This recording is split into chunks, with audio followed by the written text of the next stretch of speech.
The electronic assemblies our world relies upon deliver a better life.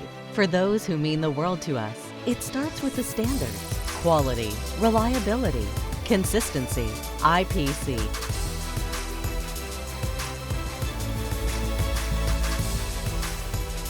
I'll tell you, IPC is the backbone of the whole industry.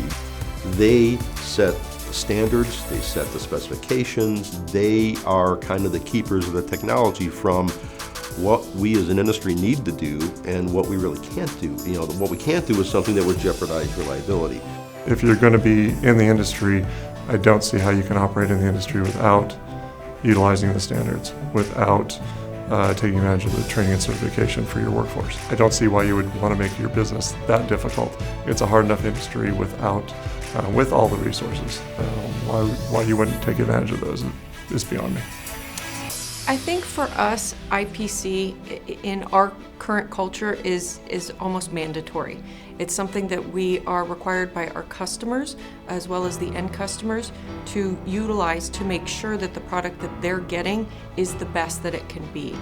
We haven't found any other options that have worked as well for us as IPC. Where are you going to get technical education, advocacy, training, certification, and networking with all one simple membership? You can't do that with any other trade organization with the exception of one, and that's IPC.